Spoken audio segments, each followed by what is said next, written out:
পথে পথে ঘটনা ছবি দুহাতে দুমুঠি অতীত মাধুৰী অবাক দুখৰো কান্দোন শুনো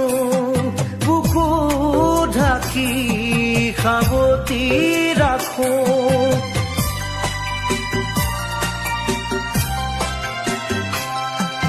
অবাক দুখৰো কান্দোন শুনো বুকু ঢাকি সাৱটি ৰাখো ভগা